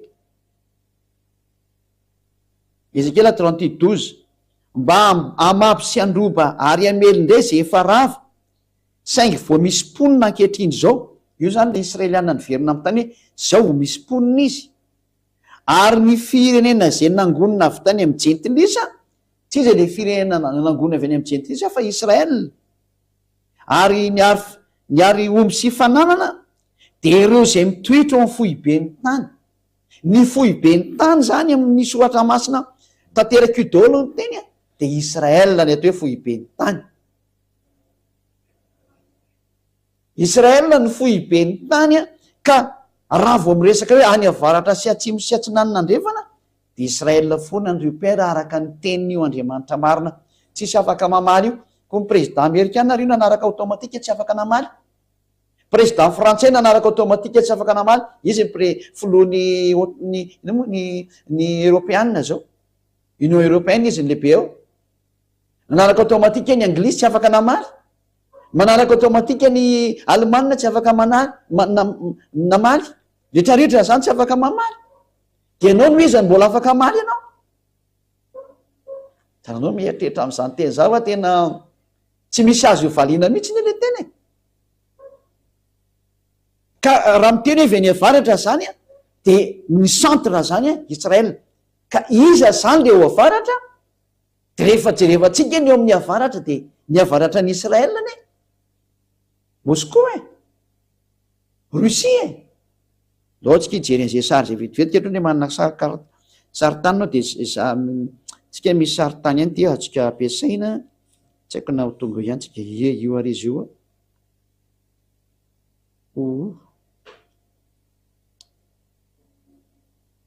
de i zao ty zao Madagasikara de ty zao a eto zao izy moa ty zao any Israel zany ty io zao Liban de ty Israel ty a io Israel leo kapitentsika mihitsy normanie-tika ataotsika normatika izy a de amizay tsy afaka mihetsika zany zao io de miakatra tsika any ambony a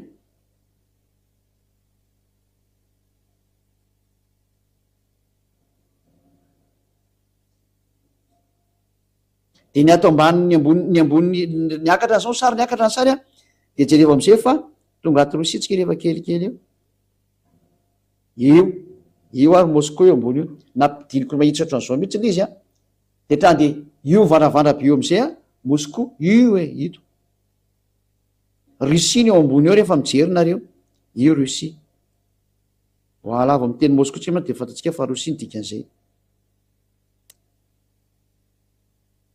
io izy io ny tany Rusia io nahita Moscou tsika teo mantsy io izy teo zay tsy efana tsara hitantsika teo izy io fa tsy taoko ndreny naleny teo nakaizana izy teo lasa mihitsy ny izy teo zao le vetsika le mandeha zao a de io zao io izy io de raha mity ato ambantsika zao a de io Israel ito Israel ito io varavara be io Israel ity ambany ty io Israel zao itazanjareo io Israel io de miampiakatsika amizay izy a ataotsika tsy mihetsika mihitsy fa de miakatra fotsy makantana satria ny avaratra moako ambony dikan'izay any ambony a de fa tonga ambony atsika de hitatsika tsara amizay fa mosy koa no mivandravandra be ato ambony ato amizay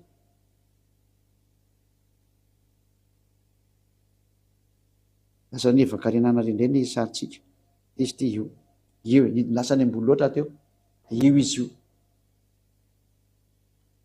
io Moscou a avaratra rehefa miainga avy aty ambanitsika de any farany ambony eny Moscou ny ao ambony ao sy ny tanin'ny Moscou de tapitra zay de io le voalaza sotra masiny hoe any amin'ny farany avaratra ny loza mielin'ny tany rehetra avy atsika vakina amizay izy teo rany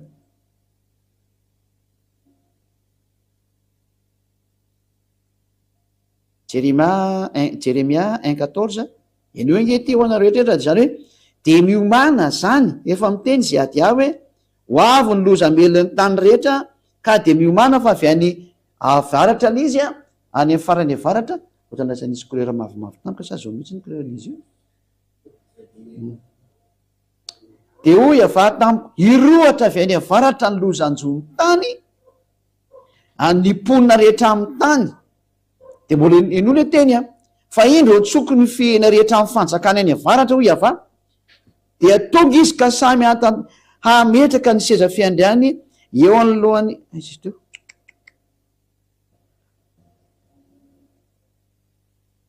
itika teo izy ka samy hametraka ny seza fiandriany eo anylohana ny vavahady ny Jerosalema avokoa hamelezany manda ny rehetra manodidina sy ny tanana rehetra ny Joda any hoe mazava be zany fa tena mivadika mihitsy ny tantara ny tena marina eto hoe ho avy ny fihena avy any avaratra ary amely ny tany rehetrarehetra mihitsy ny izy a ary tena hatrany Israela ho asiny daholo zany ka eto zany de hoe amely an'izao tontolo zao a ilay fanjakany avy any avaratra eto aloha izy de mbola tsy fantatsika hoe izy io fa ho tenenina izy eo avy hoe Rosia ho tenenina io Rosia eto aloha izy de mbola manazava fotsiny hoe misy fanjakana avy any avaratra amely de avy any farany avaratra izy ka Rosia ny ao farany avaratra ao hamely an'izao tontolo zao de io izy io vo mamely anareo io izy mamely ny Ukrainiana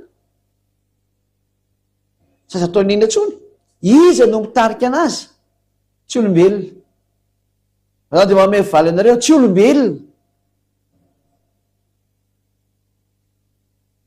ny mitarika an'io sary io de tsy olombelona ka mba tonga saina lovaka etsy ary Isia 14 Isia toko 7:10 ovaka etsika aminao ko 2:12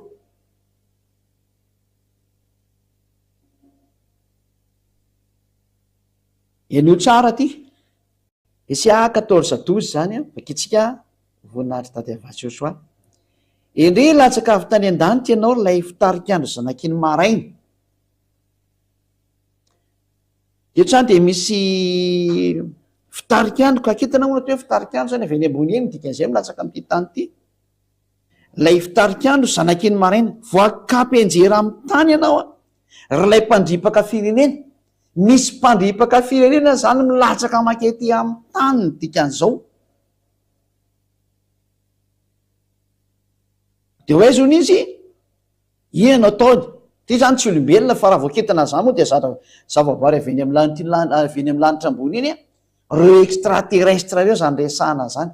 Extraterrestre ty resahana ty azareo nipetan-dranomasina efa be deaibe no mahafantatra extraterrestre de fa vome mahafinaritra be zany sady efa hainareo le sara zany.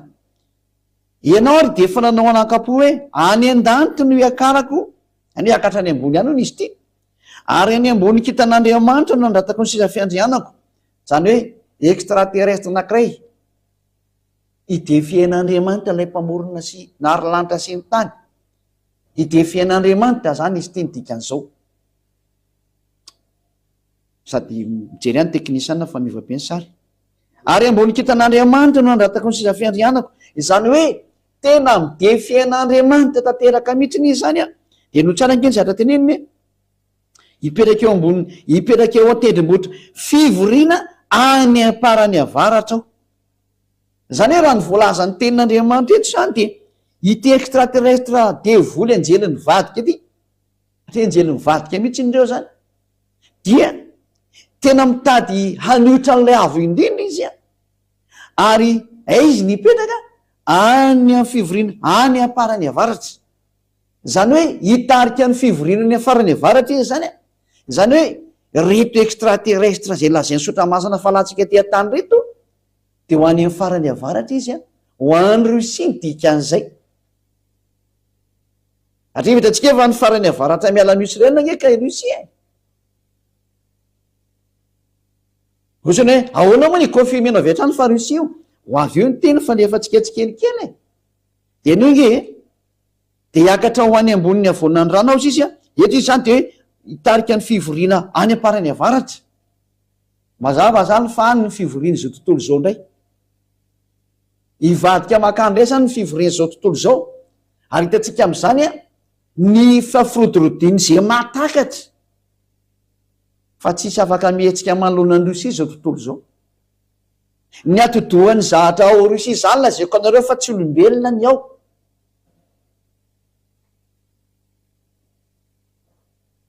Tsy mahatakatra an'izany nareo. Hitanareo eny any ny toy ny tantara aza mba miteny mitsaka ny Amerikana ngeny matanjaka indrindra sy ny OTAN valy teny mekanao non zero zany.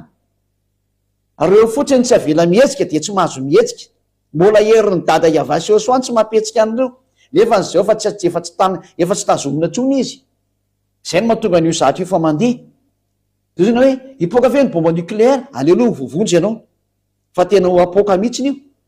Zany ianao ve manapoka anazy za tsy miteny hoe zany napoka an'io fa hipoaka izy ary tsy maintsy mipoaka izy na te na tsy tia ary teny hipoaka mihitsiny izy ary tsy anankiray fa maro. Hiakatra ho any ambony avonany rano ka tahaka ny avo indrindra sy ny maro samihafa. Eo zany izy le hoe tena midefian'Andriamanitra mihitsiny izy. Mpiady amin'Andriamanitra io mazava fa tsy olona io dikan'izany. Raha ianao zay olona kely hoe de avita hiady amin'ilay mamorona anao fa ireo matoa mavita miady any amin'ilay mpamorona mihitsy izy miady biby io fa tsy olona. Zay no tonga amin'ny teny hoe ary izy le ely lasa nakany amin'ny farany avaratra e. Ka ataonao ahoana ny ady amin'ny biby ianao zay olona kely io ary le biby edivanao zahatra le avy ao amboninao mahafantatra zany resaka zany daoly na président américain na président frantsay na présidentny rosiana na président sinoa na ny président mondial mahay an'izao teneniko zao hoe misy force ao ambony eo zay atahorany olombelona nefa ny force atahorany io biby ny atahorany fa tsy ny Andriamanitra namorona anazy. Le namorona le biby tsy atahorany fa le biby hitany maso no atahorany. Mampime kely le olombelona tahaka ny rehetrarehetra zay mitovy hevitra aminareo le tsy tian'ity famarinana ity. Lay biby namboarina indray no atahorany fa tsy nanamboatra an'le biby no atahorany. satria matoa misy nanamboatra iny zany ny mahery nefa ny mahavarina nareo le namboarina eo ambony lohanareo no atahoranareo de le extraterrestre mampianatra nareo oviny zany no atahoranareo fa tsy le Andriamanitra tompony sy ny fahefana nanomena azy ny saina sy natonga anazy ary tamin'ity teny tany ity zany tsy mba atahoranareo satria ny teny io milaza io hoe za tsy tia mpanota de zay le sy tianareo zay teny zay kanefa nganareo afaka miala amin'io teny io ozy le olona hoe zay mipary aminao fa tsy marina zany tenina zao aza miteniteny foana olombelona kely any anao fa aza manao an'izany ary raha diso zany teniko zany de tokony tsy niaro ny Amerikanina tsy niaro ny Israelianina fa matoa izy niaro voatety izy ny dikan'izay ka ianao ka mahery noho ny Amerikana ianao ka mahery noho ny Frantsay président Frantsay ianao ka mahery noho ny Anglisy sy ny Allemagne reo nge ny force ny otaniny ary raha ohatra anao ka momba n'izany hoe Amerikana sy ny Frantsay sy ny Allemagne sy ny Anglisy zany ka reo mihitsy angeny nanaraka le baiko ny Andriamanitra triko aminao io le tenin'Andriamanitra tato no mibaiko anazy de ohatry zany koa io ity teny ity no mibaiko any Rosia hoe ataovy ny ataonao fa tsy mahazo mijanona ntsony ianao de idiny ianao tsy maintsy manao ny ataonao hatramin'ny farany satria tonga ny fotoana tsy maintsy manao ny ataonao ianao ary efa ho avy ny hamalina anao mantsy ary lay biby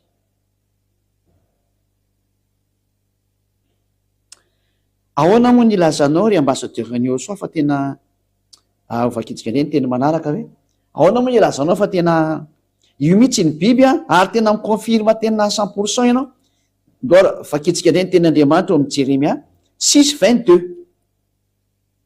Jeremia 6:22 no jerevantsika Jeremia toko fahenina andininy faharoambiroapolo donc enotsika tsara ty teny ty manome toko sy andiny anareo foana de nareo kosiny mba jerevy le teny satria manomboka etsika mahita fa tanteraka dao ny teny io Andriamanitra lay mampiambina ny Israelianina io vao ray volana latsaka teo nahitantsika an'izay niarana hitsy tontolo zao de milaza aminao koa fa tsy maintsy tanteraka ty teny ty ary tsy azonao toerina io satria ilay nandidy ny Amerikanina no mandidy koa tsy maintsy misy o rehetrarehetra zao ilay nandidy ny Frantsay zay tsy fantany akoriny ilay mandidy anazy no miteny koa hoe tsy maintsy misy ty teny ty tanao zany fa tena tsy azo toerina mihitsy le fampianarany Ahosoa zany natao hoe le Andriamanitra mahery le tsy tianao nefany tsy azo edivana izy tsy misy Andriamanitra afaka manohitra anazy zany tsy miexiste zany atria raha tsika mahita ny sary gaga zao ny Rosiana mahita hoe misy baiko mandeha be baiko le isiko tsy azo atao ninina zany io Jeremia 6:22 vakitsika amin'ny anaran'ny Ahosoa izao no lazainy ava indro misy firenena avy any amin'ny tany avaratra dia firenena lehibe mitsangana avy any amin'ny farany tany zay raha izy hoe avy any amin'ny farany tany io resahana io zany avy any amin'ny farany tany io resahana io zany hoe ty firenena lehibe ty zany zay hitsangana avy any avaratra dia avy any amin'ny farany tany mihitsy izy ka raha miainga avy eo Israely ianao mijery any amin'ny farany tany any avaratra any de Rosia mihitsy ny tsindrina ao amin'io toerana io izy ny force ao ambony io Rosia le izy zay efa io miady amin'ny Ukraine am'izao miteny zao efa manomboka le ady lehibe farany tanteraka le tenin'Andriamanitra tsy misy azonao valiana mihitsy na ny kely aza araka ny tenin'Andriamanitra zay nomenanao teo ary jerevantsika indray ny tenin'Andriamanitra amin'ny Jeremia 46:20 manome teny be dehibe mihitsy Jeremia 46:20 donc tsika maky an'izay teny zay le Jeremia 46:20 manome an'ity teny ty mba tonga no tonga ansaina hoe tsy afaka miady am'izao Andriamanitra zao nareo olombelona fa petratrara Jeremia 46:20 vakitsika amin'ny anaran'ny Ahosoa vonona trinarany tasika fa Jeremia toko fa 50 andininy 41-42 nefa jevantsika fa mihoatra kely Jeremia 50 41-42 Jeremia 50 azafady indrindra Jeremia 50 41-42 jerevantsika kely ty teny Jeremia 50 abesy Jeremia 50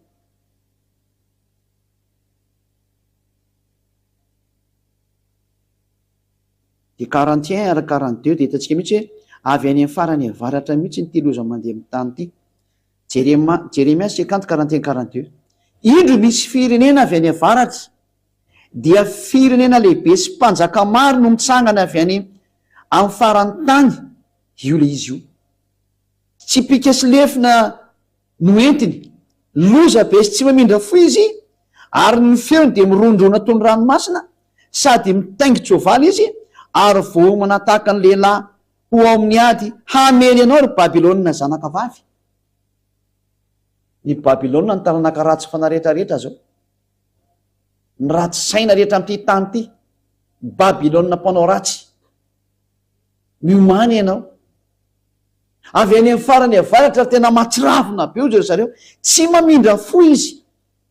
Ny feony zareo de ohatry ny ranomasina mihitsy izy rehefa mandeha, no ny amaroany dikan'izany. Zany sary rehetrarehetra zany zany atsika zay miainy de tena manambara ny loza miatra amin'ity tany ity, fa avy any amin'ny farany avaratra ny loza amelin'ny tany. Ambarana antsika ny teny aza de hoentinao misaina fa ilay Andriamanitra ny teny hoe ambeny taka ny fiambina ondry ny Israelina, de nanao an'izay asa zay tokoa ny Amerikanina, ny Frantsay, ny Anglisy, ny Alemaina sy ny maro samihafa, niaro ny Israeliana tsy ho vonoin'ny Iran teo. Zay Andriamanitra nanome baiko ary tsy azo nitoerina zay mihitsiny ary namerina ny Israeliana ny tany koa reo olona reo, de ny Amerikanina sy reo tanina reo nazo baiko mamerina anazy eo amin'ny taniny, de tsy misy afaka namaly mihitsy na ny kely azy. De zay Andriamanitra zay indray no miteny ankehitriny hoe Rosia no amelanareo amin'ny andro farany. Zay Andriamanitra zay no miteny an'izay indray. Dao ary tsika maky an'izay teny indray aiza mo misy an'izay teny zay zany ovakitsika indray izy ao amin'ny bokyny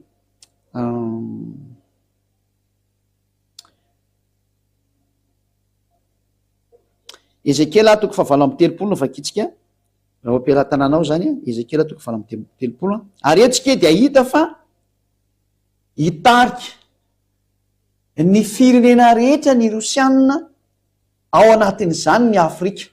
Fanambarana efa tany amin'ny 2003 daholo zany fanambarana zany. Raha ho an'ny Madagasikara de efa nenao zany teny zany ny malagasy tamin'ny 2003. Nampianarina taty amin'ny tanin'ny Madagasikara zany tamin'ny radio sy ny televizion. Radio moa ny tena nalaza be tamin'izany teto ny faritra Madagasikara, Antananarivo, Ambohidrabeto. Satria moa zany sady misy station radio, misy televizion zao station hitanareo amin'ny chaîne Yaoso TV io raha ty Madagasikara, sady misy chaîne televizion manana chaîne radio izy. De tamin'izany taona 2003 zany no nivoany zao fanambarana izao. Zay Rosia tamin'izany fotoana zany de tamin'ny 2003 de firenena malemy voavy potika izy tamin'ny président Mikhail Gorbatchev, zay potika ny fanjakana Rosianina ilay atao hoe URSS tamin'izany fotoana zany. Potika izy ary rava ary tsy misy fahefana mihitsy. Tamin'izany Rosianina malemy be zany mihitsy ary lazaina mihitsy tena satria nipotehin'ny OTAN izy rava ny OTAN mihitsy ny zareo, ary zay na tonga ny problème hoe rehefa rava izy de trany de nataony zareo zay atongavan'ny Ukrainiana ho lasa OTAN fotsiny zao. Zay moa zany de politika ratsy nataony zareo mpanao politika fa de tsy mbola hidirantsika fa hidirantsika amin'ny manaraka. De ny zavatra nisy zany de raha tamin'izany fotoana nalemy be zany ny Rosia, tsy mba nisy ny eritreritra hoe Rosia zany ka tanjaka be ohatrany amin'izao amin'ny teny zao. Valy teny omenana hoe ay koa zay Rosia matanjaka zany, riona toa mody maty. Takanao reny biby reny. Reny hitanao mody mipetraka ohatran'ny liona, mody mipetraka io. Fa rehefa taitra ny lohany io tonga de matiny ianao. Ohatr' zany io. Mody maty. Fa biby. Tsy azo sangina. Efa mekony hoe tsy olona no ao. Hainao dikan'izay. Ary matoa mifindrany ny fivorian'ny firena mikambana. Hoe hitarika ny firena rehetra izy. Aza manantena zany Amerikanina tanjaka zany. Émission ho amin'ny manaraka. Aratra ny Amerikanina. Zany hoe fa iny ty tenenina ka izay mihitsy n'izy. Fa marena dao zany meko anao zany. Tsy maintsy misy zany na tianao na tsy tianao. Satria ilay Amerikanina nge tsy nalala mihitsy no misy mibaiko e. Nefa ny zao dada mala iava ampianariko anao zao na nomebaiko anazy hoe ambeny taka ny fiambina ondry kely izy. De tena niatra tokoa zany teny zany. Tsara tsika mieritreritra sy misaintsaina sady mandinika tsara hoe tsy maintsy misy le teny io hitantsika rosianina mitsangana io fa ngamoa ny amerikanina samy ady amin'ny rosianina zao ianareo no mody miresaka o io fa tsy mety zany io tsy mahay miady zany io tsy afaka miady amin'ny rosianina zany ny amerikana mahay an'zany reo ianareo fotsiny tsy mahay an'zany fa mahay an'zany reo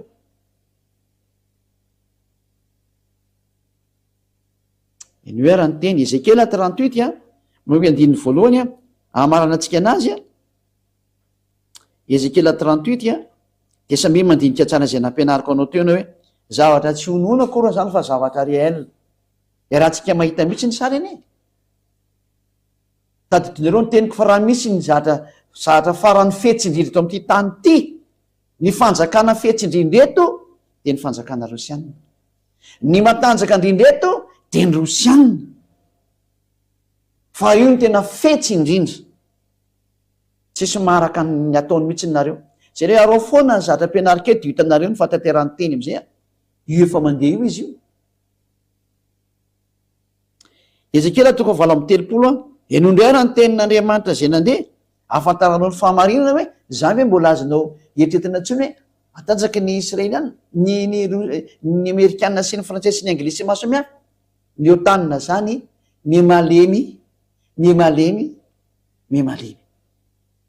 sady didy koa zany tsy afaka mihetsika ntsony nareo didy mandeha zany avy eny amin'le tompony teny miamalemy daholo ny rehetrarehetra satria tsy metsy anao ny ataony le biby na tehana tsy tia lalàna avy eny am'le naharanlanitra sy ny tany zany tsy metsy tanteraka ny teniny zay na te hoe dada Iavasy Ahosoa zanany naniraka an'ilay zandra ny Ahosoa lay zanaky ny dada Iava zay ady azy hitany masonareo Ezekela 38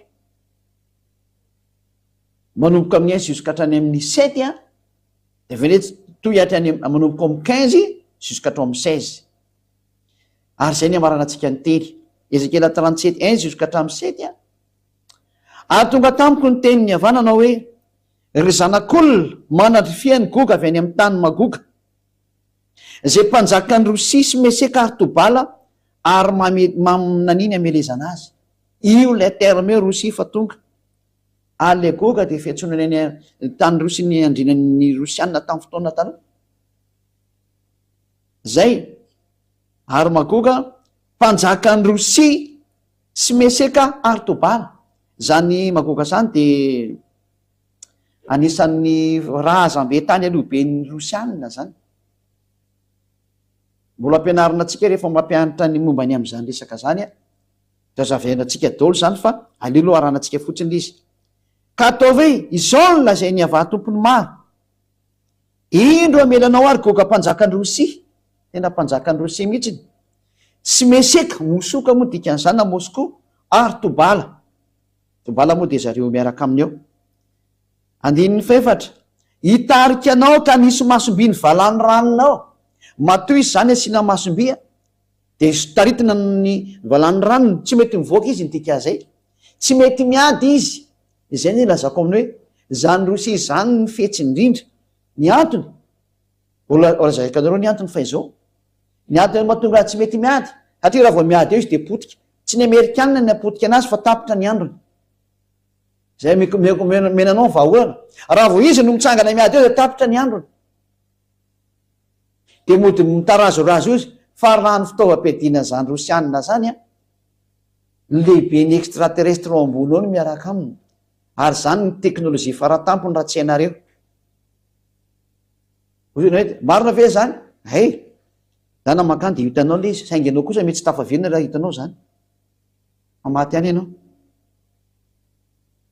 ary hitarika anao ka nisy masoby ny valany ranonao ary hoentiko mivoaka ianao sy ny tafika ao rehetra de le hoe taritiny izy hivoaka tao ary tonga zany famohanana azy tany hivoaka tao zany didiny izy tsy maintsy mivoaka am'izay tsy mahazo mijanona ntsony izy ary tsy mahazo mitarehdrehetra izy fa tonga ny famaranana ny tantara nefa misy fandaminana tsy maintsy mandeha ao anatin'izay fizy tsy maintsy mivoaka ary hoentiko mivoaka ianao sy ny tafika ao rehetra sy ny soavaly de ny mpitsaingy soavaly samy mitafy marevaka izy rehetra de olona maro be mitondra ampinga lehibe sy ampinga kely ary samy mitantsavatra io ary izy fa mivoaka am'izay le Rosia le avy any amin'ny farany avaratra miaraka amin'ny persianna.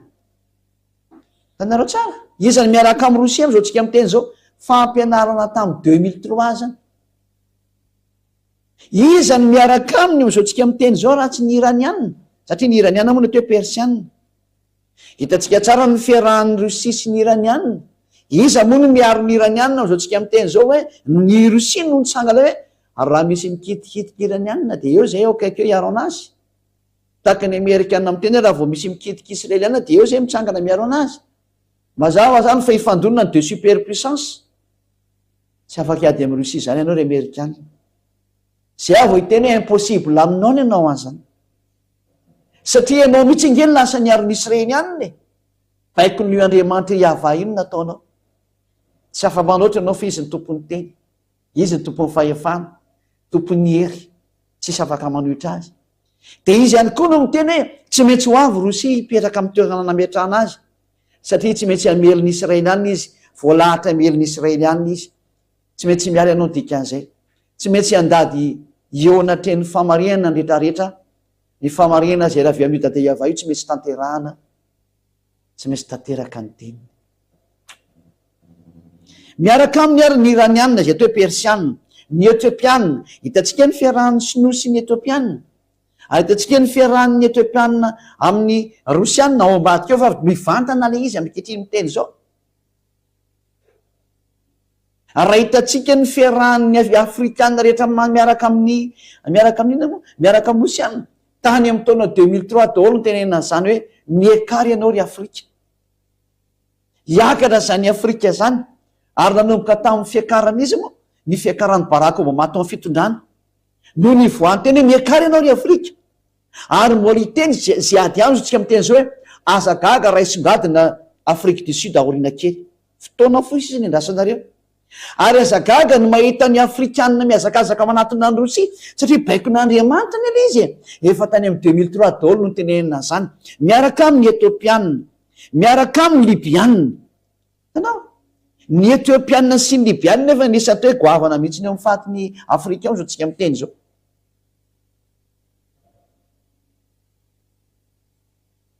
efa tena mivadika makany amin'ina moa ho any amin'ny fahatry ny rosia daholo ny rehetrarehetra amboniny tany. ary zay no mahatonga ny fahatra afrikanna rehetra zay taritiny izy moa ty Ibrahim Traoré zao no miantony rehetrarehetra mihitsy hoe hiaraka amin'ny rosianna am'izay fa oka zay ny fiarahana amin'ny tandrefana.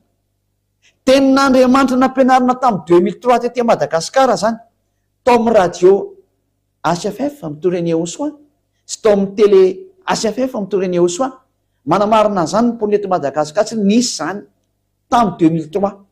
izao hitatsika zao ny fitonga lalany afrikanna makany amin'ny fahatry rosia daholo. la hitantsika ny zareo Wagner eo amin'ny fahatry afrikanna ao.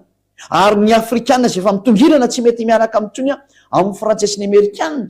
ary efa tena azo lazainy hoe miantsy ady mihitsy ny ary ny ataon'ny sasany tsy te hiaraka amin'ny amerikanna sy ny frantsay ntsony izy. maninona? mandeha ny baiko n'andriamanitra, mandeha ny baiko na lefa ny ziady avy any amin'ny dada iava hoe lasina hoe miaraka amin'ny rosia satria baiko le izy. ohatr'izay ny hoe ny iranianna hoe miaraka amin'ny rosia ny arabo. jereo raha ohatra ka nisy ny resaka petrolina ny teniny amerikanna hoe mba hiara-miasa amin'ny resaka fanaovana amin'ny kona petrolina fa nylavin'ny arabo tsy nety ny arabo fa niaraka tamin'ny rosia foana izy niarantsika nahita tao zany vaovao zany.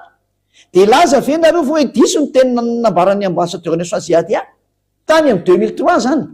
mahenao daholo zao tontolo zao ary mahenao ny malagasy eto Madagasikara, mahenao zany fampianarana zany. nareo ny ampitan-dranomasina zao ny maheno sy vomandre am'zao tsika miteny zao fa miatra ny teny.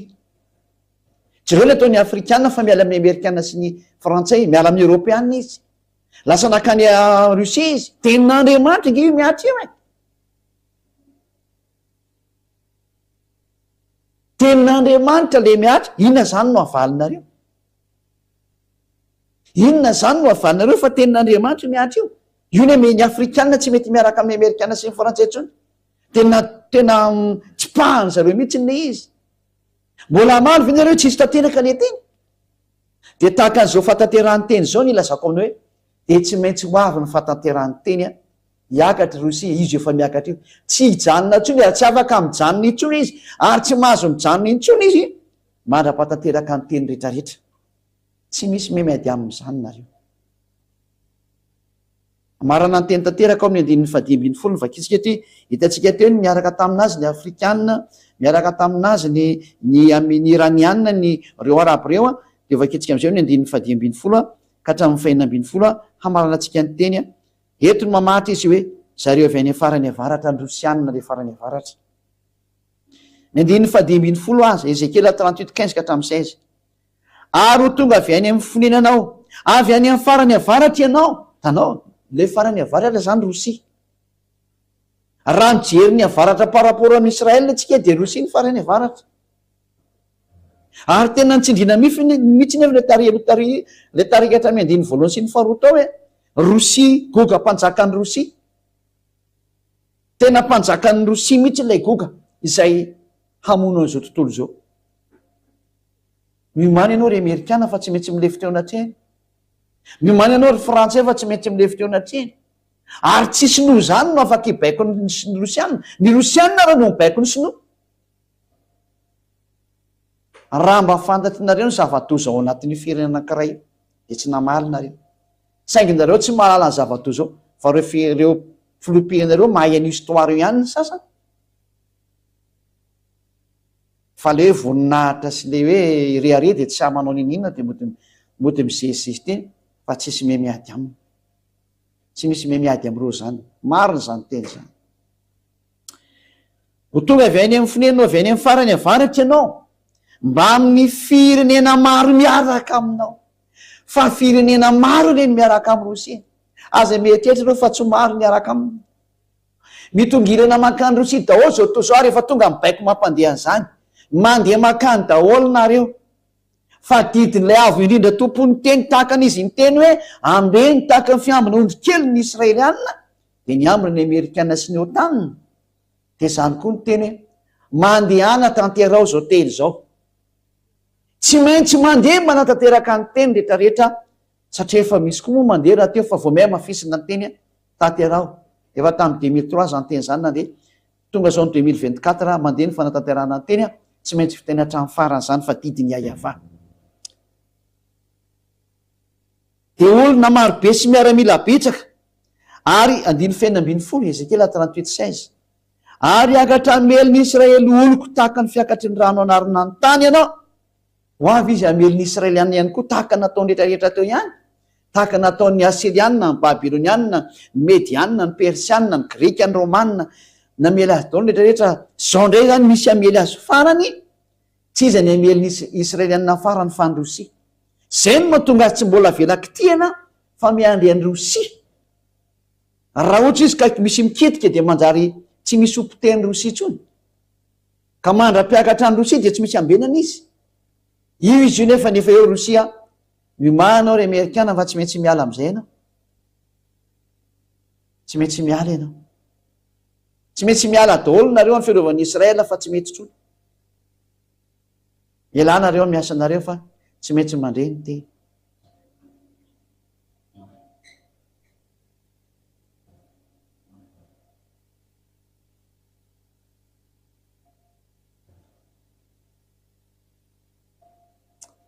Atsika vakitsika teny hiakatra ny meliny Israely oloko tahaka ny fiakatry ny rano anarina ny tany ianao. Tsy maintsy ho avy zany ny famelezany zareo indray ny Israelianina. Ohatran'ilay sary teo ihany. Ary rehefa miseho zany sary zany izy manomboka manangona ny tany rehetrarehetra, mampiseho amin'ny mahabiby anazy izy, tsy te hafantatra an'izay rehetra mikitikitika anazy izy, fa tena ompiteny dao zay manamelingela anazy, de ny farany hameliny Israelianina am'izay zay ny farany. Roviana hono no tonga zany de mamaly am'izay ny teny Andriamanitra ao ny farany hoe any ampara no tonga zany. Rehefa tonga ny farany zao efa iainantsika zao nefa ny farany tsy maintsy miala Israel tsy maintsy miala ny Amerikana na tena na tsy tiana de zao ny voalazany. Ary hoentiko amely ny taniko ianao mba hafantaran'ny firena rehetra rehefa miseho masiny natrehany aho ny amin'ny ataoko aminao ry goka. Io Andriamanitra iava eo am'izay amin'ny alalan'ny Jehosoa zanany zay mpanatanteraka ny teny, io ny amely anao ry goka. Melo lalana an'izany Jehosoa zany ny zandriny ziady azy hitanareo maso. tapitra ny fampianarana androany ny filazana aminao fa tena tsy afaka miady amin'n'io rosia io zany ianao goka mpanjaka ny rosia tsy afaka miady amin'io zany nareo ny fahendrena aleo miala to zay potika fa tsy mahataitra-ndreo manapotika anareo olombelona tsy taitra am'izany reo jereo ny anapoteny an'ny ukrainianina zay rahalahany ary azo lazaina misy hoe dadabeny ary ukrainianina reo de dadabeny raha ny firazahana zany resahana de tahaka ny dadabeny fa vonoany ataony fainy mihitsy tsisy andra mihitsy izy tsy mba misy mieritrehitra hoe mba fianakaviana ray any ngetsiika tsy tokony famo tsy mirarahany zany izy tsy mirarahany zany mihitsy izy ny endry mahitany lozaka mery de dala mandrosoka vo enganika iain'ny teny hatrany farany anao ary ao le fampianarany eo soa ary ao daolo ny zahatra ho atoroanao eto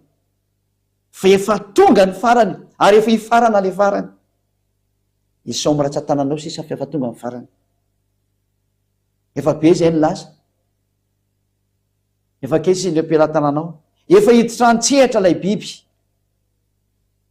fotoana foy sisa tena taona foy kely amin'ny ratsa-tanana sisa nisaina de hiditra izy tsy azo sakanana tso ny teny mirary soanao zay ady aho tonga saina hijeryn'ny fahamarinana marina anao fa tsy hijeryn'ny zavatra hitany sainao fa lay zava-marina nampianarina anao no jirenao am'izay hoe moa va misy me miady amin'io andriamanitra io zay na tonga fampianarany zay ady ara ohatra anao nijery hoe tsy misy andriamanitra me miady amin'io zany ary tsy misy olombelona zavaboary me miady amin'io zany iavano anarany le andriamanitra ray malalako iaiava ary ny zanany le malalany de iahosoa ary lay ny rany tonga ety aminareo ety de ziady aha mirary sonareo tainao soa tonga saina izy mandria ary tena mijereva ny lalana ovony famonjina ny lalanao avotiny fanahinao efa afaka sika misaotra dada marayavao misaotra noho ny amin'ny asoavanao sy ny hatsaranao nomenao n'izao teny mahafinahitra mitondra famonjena mampafantatra ny herinao an'ny olona rehetrarehetra ampafantarinao azy marina ny mombanao hoe iza ianao le andriamanitra abrahama sy isaka sy iakoba tamin'ny fotoana tany aloha tany ary ianao andriamanitra ny amin'ny lanitry andriamanitra iahosoa ianao andriamanitra ansiady aha ianao tonga ny fotoana ampafantarana ny fahamarinana amin'ny olombelona rehetrarehetra ary tonga ny fotoana ampisehona ny heriny lanitra rehetra hamerenana ny volinaitrao mba tanteraka ny tenao hoe ny volinahitro tsy omeko ny ahy ary ny anarako tsy azo lotony iavano anaranao iava lay miteny ka tsisy masakana milaza tsisy matohitra iavano anaranao iava taio zao teny zao ary zay mandre ady de hitondra soa azy ny teny famerenana azy hitodika ho any amin'ny manina ho famonjena ny fanahy dada iava malalo voninahitra nao mandrakizay taio zany teny rehetra zany mba tena hitondra sosy fahasoavana ho an'izay miaina famonjena ho an'ny fanahy ny tany ho anao ny voninahitra mandrakizay amin'ny anaranao iahosoa nanaovana zany vavaka rehetra zany halleloia amen de zay no amarana atsika ny teny tamin'ity anio tia maraso atsika etra samy teny soa ho amin'ny fitoizan'ny fiarantsika indray fandarana manokana amin'ny manaraka filomatolya